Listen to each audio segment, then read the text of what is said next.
semuanya, perkenalkan, nama saya Nancy Febrisa Sijabat. Saya dari jurusan akuntansi, program studi perbankan dan keuangan Politeknik Negeri Medan.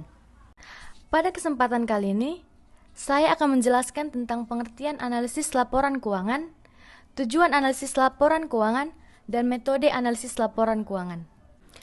Kita akan mulai penjelasan ini dengan pengertian terkait analisis laporan keuangan. Memulai dengan pengertian, supaya kita tidak salah persepsi dan menafsirkan masing-masing katanya. Secara garis besar, definisi atau pengertiannya akan terdiri dari dua kelompok kata. Yang pertama, analisis, dan kedua, laporan keuangan. Pertama, kita mulai dari kata analisis. Ada beberapa pengertian yang bisa kita jadikan acuan untuk memahaminya.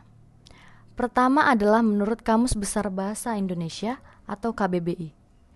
Menurut KBBI, analisis adalah penguraian suatu pokok atas berbagai bagiannya dan penelaahan bagian itu sendiri, serta hubungan antar bagian untuk memperoleh pengertian yang sesuai dengan pemahaman arti keseluruhan.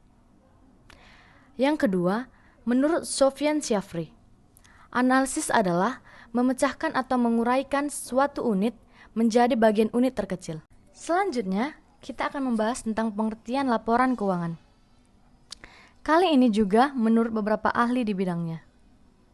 Pertama, menurut Munawir, dalam buku berjudul Analisa Laporan Keuangan. Laporan keuangan merupakan alat yang sangat penting untuk memperoleh informasi. Informasi tersebut sesuai dengan posisi keuangan dan hasil-hasil telah dicapai oleh perusahaan yang bersangkutan. Pengertian lain datang dari Sutrisno dalam buku Manajemen Keuangan, Teori, Konsep, dan Aplikasi. Laporan keuangan merupakan hasil akhir dari proses akuntansi yang meliputi dua laporan utama, yakni neraca dan laporan laba rugi. Sekarang kita gabungkan maksud dari analisis laporan keuangan. Analisis laporan keuangan merupakan proses penguraian catatan akuntansi untuk mendapatkan informasi yang dapat digunakan oleh perusahaan. Untuk lebih jelasnya, kita akan melihat pengertiannya menurut seorang ahli, yaitu Sofyan Syafri, di mana analisis laporan keuangan adalah menguraikan pos-pos laporan keuangan menjadi satu unit informasi yang lebih kecil. Kemudian, melihat hubungannya yang bersifat signifikan atau memiliki makna antara satu dengan yang lain. Untuk lebih jelasnya, kita akan melihat pengertiannya menurut seorang ahli, yaitu Sofyan Syafri, di mana analisis laporan keuangan adalah menguraikan pos-pos laporan keuangan menjadi satu unit informasi yang lebih kecil.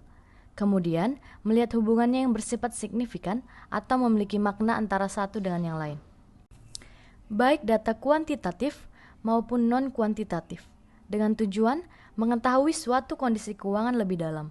Kondisi keuangan tersebut yang menjadi sangat penting dalam proses pengambilan keputusan suatu perusahaan.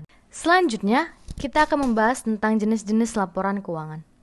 Ketika kamu ingin melakukan analisis terhadap laporan keuangan, kamu juga perlu tahu apa saja elemen atau jenis-jenis dalam laporan keuangan yang nantinya akan kamu analisis. Ada beberapa jenis, diantaranya adalah neraca, laporan laba rugi, laporan perubahan posisi keuangan, serta catatan atau laporan lain sebagai penjelasan bagi laporan keuangan. Yang pertama, neraca. Neraca yang dimaksud adalah laporan keuangan yang menunjukkan kondisi keuangan perusahaan dalam waktu tertentu. Di dalam neraca disajikan data historical aktiva.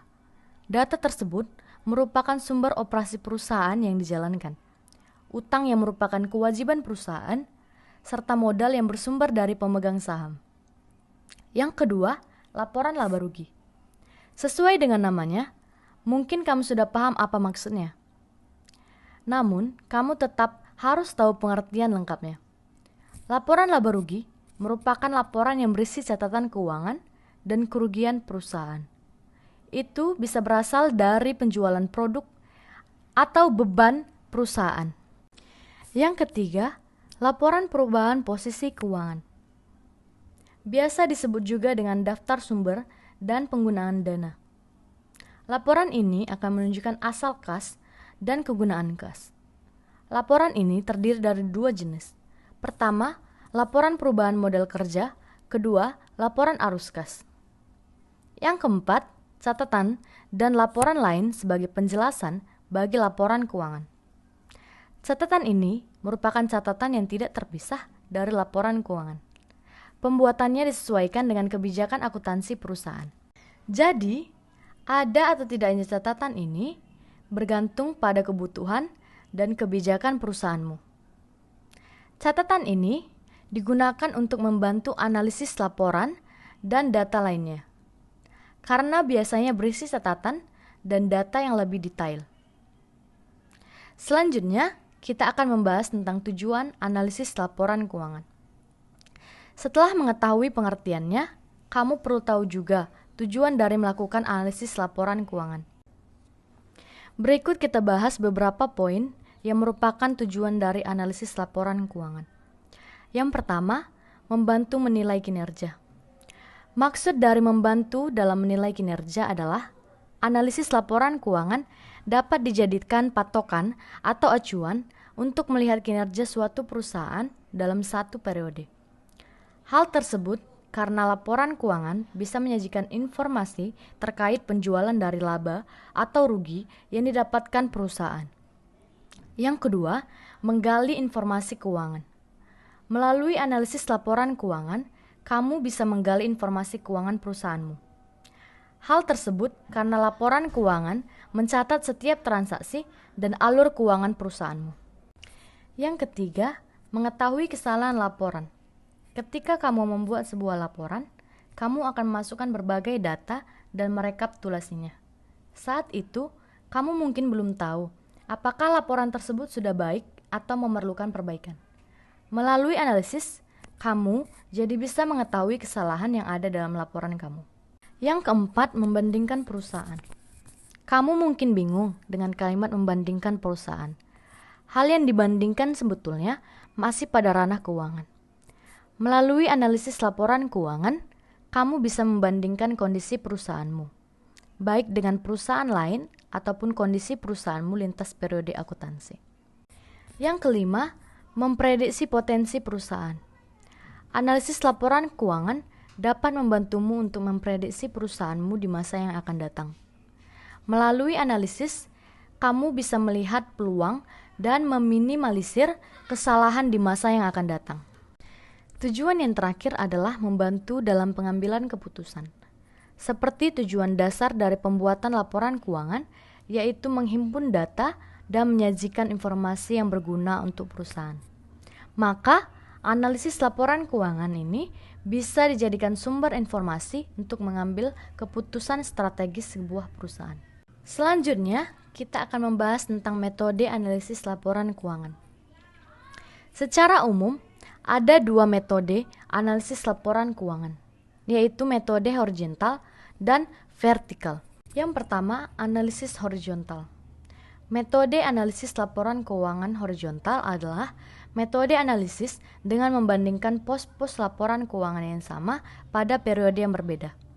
Biasanya, perbandingan laporan keuangan yang dianalisis menggunakan 2 atau 3 periode, di mana periode yang lebih awal digunakan sebagai dasar pembandingnya. Analisis ini digunakan dengan melihat persentase penurunan dan kenaikan pos-pos laporan keuangan dari periode yang dibandingkan. Oleh karena itu, metode ini sering disebut juga dengan metode dinamis. Selain membandingkan laporan keuangan 2 periode atau lebih yang disebut juga dengan analisis komparatif, ada beberapa metode lain yang umum digunakan untuk melakukan analisis horizontal, yaitu yang pertama, analisis tren atau indeks.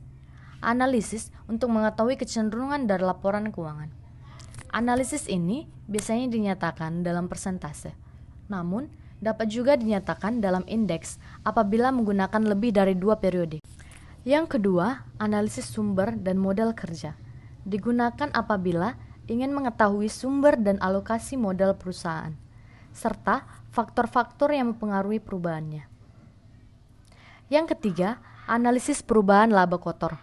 Digunakan untuk mengetahui faktor-faktor penyebab perubahan laba kotor perusahaan dari periode ke periode. Yang keempat, analisis sumber dan penggunaan kas. digunakan untuk mengetahui kondisi kas dan penyebab terjadinya perubahan kas pada suatu periode tertentu. Selanjutnya, analisis vertikal. Analisis vertikal digunakan dengan membandingkan pos-pos keuangan yang berbeda pada satu laporan keuangan yang sama di satu periode yang sama. Oleh karena itu, analisis vertikal sering disebut juga dengan metode analisis statis. Adapun yang termasuk ke dalam analisis laporan keuangan vertikal adalah sebagai berikut. Yang pertama, analisis common size. Analisis common size adalah analisis yang membandingkan pos-pos laporan keuangan dengan menggunakan persentase dalam satu periode tertentu. Laporan yang dianalisis biasanya adalah laporan laba rugi dan neraca. Untuk laporan laba rugi dinyatakan sebagai persentase di mana setiap akun barisnya dibagi dengan pendapatan. Sedangkan pada laporan neraca, setiap akun dibandingkan dengan total aset. Yang kedua, analisis break-even. Analisis break-even atau analisis titik impas adalah analisis yang digunakan untuk menentukan tingkat pendapatan yang harus dicapai oleh perusahaan. Analisis break-even membantu perusahaan untuk menganalisis berapa produk yang harus dijual atau berapa rupiah yang harus diterima pada satu periode tertentu. Analisis ini bertujuan untuk membantu perusahaan dalam mengambil keputusan strategi bisnis agar perusahaan bisa mendapatkan keuntungan dan mengurangi risiko kerugian. Yang ketiga, analisis rasio keuangan. Analisis rasio keuangan digunakan untuk menilai suatu kinerja perusahaan berdasarkan pos-pos laporan keuangan pada satu periode tertentu. Analisis rasio keuangan berfungsi sebagai tolak ukur dalam mengambil langkah strategis perusahaan pada periode selanjutnya dan mengevaluasi sumber daya perusahaan. Ada 4 alat ukur dalam analisis rasio keuangan, yaitu rasio likuiditas, rasio solvabilitas, rasio probabilitas, dan rasio aktivitas. Penjelasan mengenai analisis rasio keuangan adalah sebagai berikut. Rasio likuiditas berguna untuk mengukur kemampuan perusahaan dalam memenuhi kewajiban jangka pendeknya. Rasio likuiditas membandingkan kas, efek, dan piutang dengan hutang jangka pendeknya. Rasio solvabilitas digunakan untuk mengukur kemampuan perusahaan dalam memenuhi kewajiban jangka panjangnya. Rasio solvabilitas membandingkan seluruh beban utang perusahaan terhadap aset atau modalnya. Rasio profitabilitas. Rasio profitabilitas yaitu untuk mengukur kemampuan perusahaan dalam memperoleh laba yang berhubungan dengan nilai penjualan, aktiva, dan modal. Yang terakhir, rasio aktivitas. Rasio aktivitas digunakan untuk mengukur seberapa efektif perusahaan dalam memanfaatkan asetnya untuk dikonversikan menjadi keuntungan.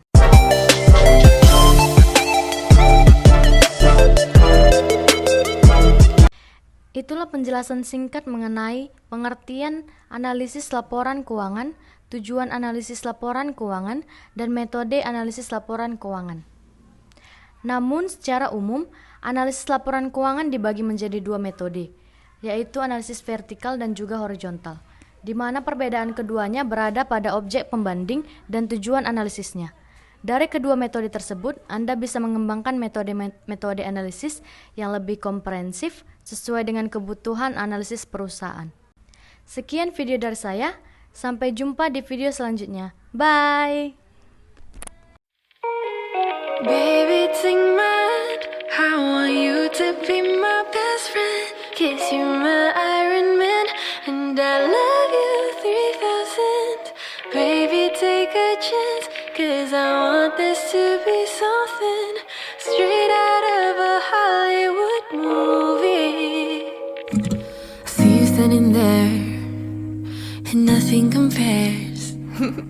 And all I can think is, where is the ring? 'Cause I know you wanna ask, scared the moment will pass. I can see it in your eyes, just take me by surprise. And all my friends, they tell me they see your plan.